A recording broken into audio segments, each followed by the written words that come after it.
Bismillahirrahmanirrahim. Assalamualaikum warahmatullahi wabarakatuh.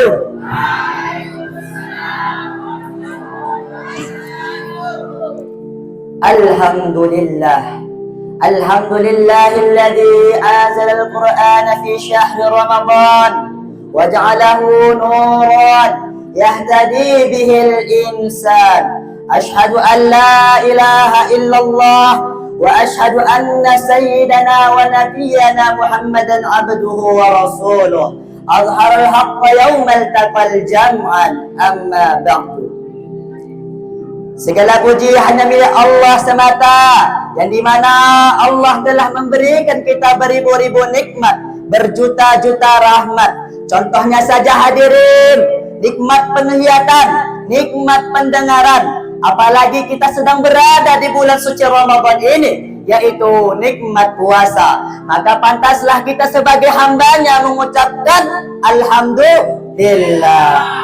Salawat bertangkaikan salam, tak henti-hentinya kita sanjungkan kepada roh junjungan alam, yakni baginda Nabi besar Muhammad sallallahu alaihi wasallam, yang dimana beliau telah membawa kita dari alam kegelapan menuju alam terang benderang, dari zamannya naik onta hingga zamannya naik suprameta. Maka pantaslah kita sebagai umatnya senantiasa mengucapkan Allahumma salli ala Sayyidina Muhammad wa ala ali Sayyidina Muhammad. Kuni kabah kaum dek puhatana aman puasa tak? Alhamdulillah. Kita memasuki fase memperingati yang namanya nuzulul Quran, yakni turunnya Al-Quran. Peringatan ini bagi kaum muslimin amatlah sangat penting hadirin, karena kita memperingati peristiwa yang besar yang terjadi pada sekitar abad yang lalu. Peristiwa yang membawa pandangan-pandangan baru dari umat Islam terhadap alam semesta, terhadap derajat manusia, terhadap tata pergaulan hidup manusia, dan juga membawa tuntutan dan harapan baru bagi seluruh umat manusia dimanapun berada. Hadirin calon-calon penghuni surga. Maka daripada itu hadirin, dalam momentum yang berbahagia ini, dalam momentum yang mulia ini, izinkan saya untuk mengupas satu tausiah yang saya beri judul, yakni menyongsong nuzulul Quran di bulan suci Ramadan.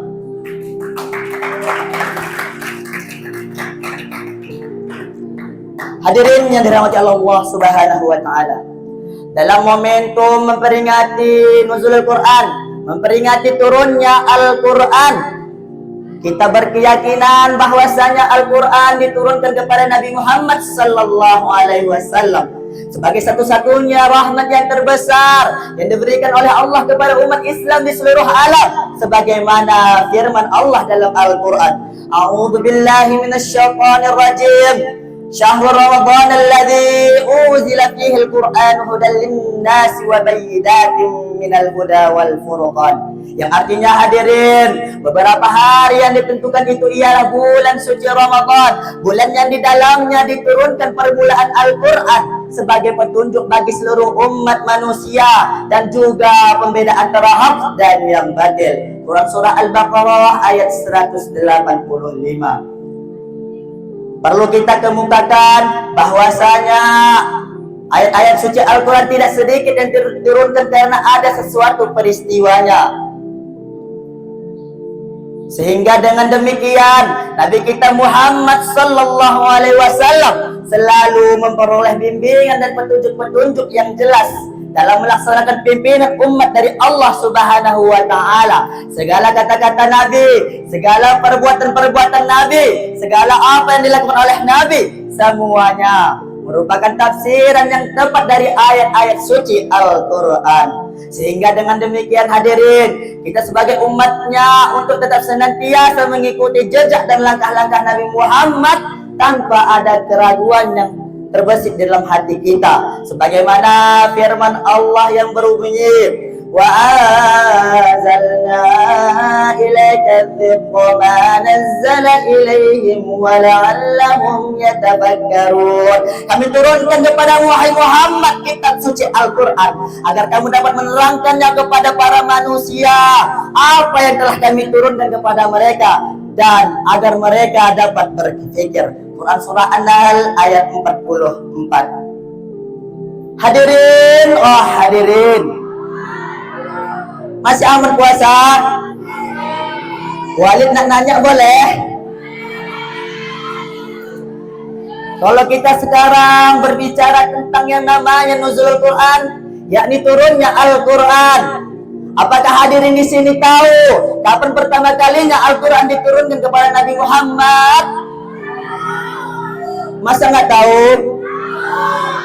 Baiklah, saya jawab.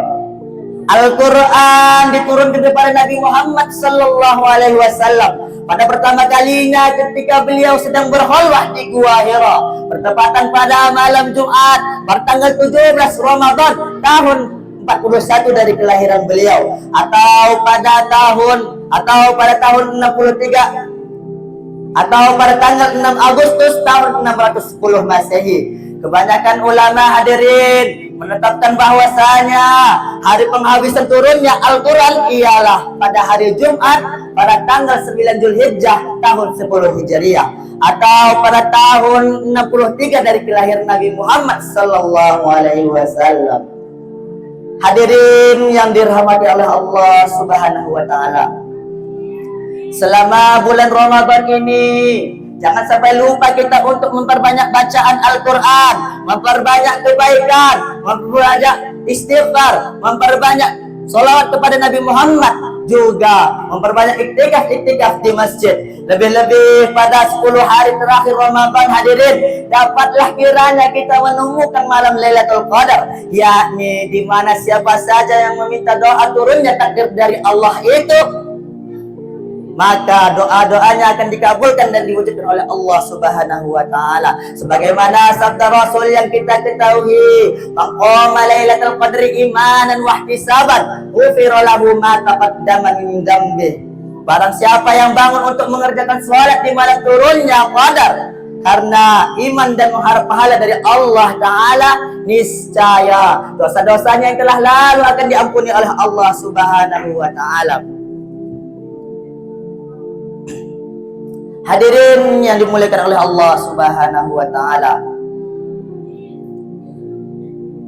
untuk itu hadirin, saya di sini ingin mengajak para hadirin untuk mengamalkan doa yang saya bawakan ini. Allahumma barik lana fi syahrina Ramadana waj'al lana bil ghufran wa itqi minan niran.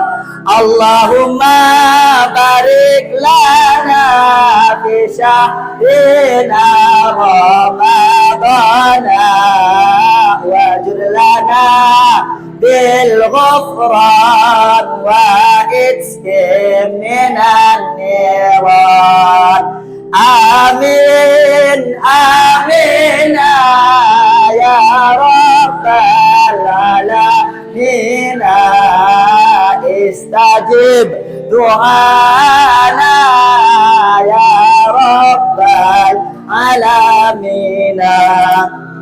Mudah-mudahan Allah berkenan memberikan kita keberhasilan dalam puasa ini, amin, sehingga kita menjadi orang-orang yang bertakwa lalu mendapat manfaat petunjuk-petunjuk Al-Quran, dan pada akhirnya kita mencapai titik kebahagiaan abadi, yakni dunia maupun di akhirat. Amin amin ya rabbal alamin. Cukup sekian tausiah yang saya sampaikan, maka lebih dan kurangnya saya mohon diberi kemaafan.